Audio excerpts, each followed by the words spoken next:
ನಮಸ್ತೆ ವೀಕ್ಷಕರೇ, ಮೈಸೂರು ಸ್ವಾದ ಅಡುಗೆ ಚಾನಲ್ಗೆ ಸ್ವಾಗತ. ಇವತ್ತು ನಾನು ನರ್ಗಿಸ್ ಮಂಡಕ್ಕಿ ಮಾಡೋದನ್ನು ವಿಡಿಯೋ ಮಾಡ್ತಾಯಿದ್ದೀನಿ. ಇಲ್ಲಿ ನಾನು ಮನೆ ಅಳತೆಗೆ ಎಷ್ಟು ಬೇಕು ಸ್ವಲ್ಪ ಪ್ರಮಾಣದಲ್ಲಿ ತೋರಿಸ್ತಾ ಇದ್ದೀನಿ. ಇದಕ್ಕೆ ನಾನು 2 ಲೀಟ್ರ್ ಆಗೋಷ್ಟು ಮಂಡಕ್ಕಿನ ತಗೊಂಡಿದ್ದೀನಿ.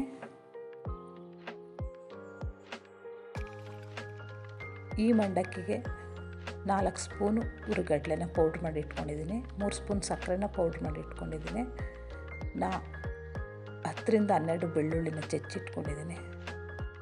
4 ಹಸಿಮೆಣಸಿಕಾಯಿನ ಗಾಲಿ ಹೊಡೆದು ಇಟ್ಕೊಂಡಿದ್ದೀನಿ. 4 ರಿಂದ 5 ಗರಿ ಕರಿಬೇವನ್ನ ಹೆಚ್ಚಿಟ್ಕೊಂಡಿದ್ದೀನಿ. ಇದಕ್ಕೆ ಸ್ವಲ್ಪ ಎಣ್ಣೆ ಜಾಸ್ತಿ ಬೇಕು. ಬಾಣಲೆಯಲ್ಲಿ 2 ರಿಂದ 3 ಸ್ಪೂನ್ ಎಣ್ಣೆ ಹಾಕ್ಕೊಂಡು ಎಣ್ಣೆ ಕಾದ ನಂತರ ಸ್ವಲ್ಪ ಕಡಲೆ ಬೀಜನ ಹಾಕಿ ಹುರಿದು ಬೇರೆ ಹಾಕಿ ತೆಗೆದಿಟ್ಕೊಂಡಿದ್ದೀನಿ.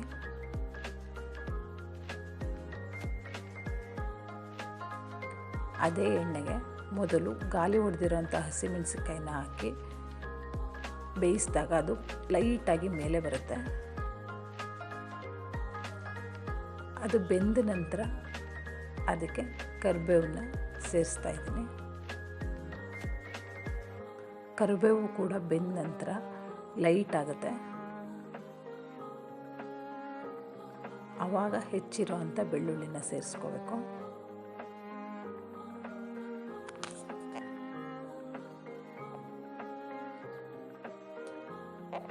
ಬೆಳ್ಳುಳ್ಳಿ ಬೆಂದು ಗೋಲ್ಡನ್ ಬ್ರೌನಿಗೆ ಬಂದ ನಂತರ ಗ್ಯಾಸ್ನ ಆಫ್ ಮಾಡಿ ಅರಿಶಿನ ಹಾಕಿ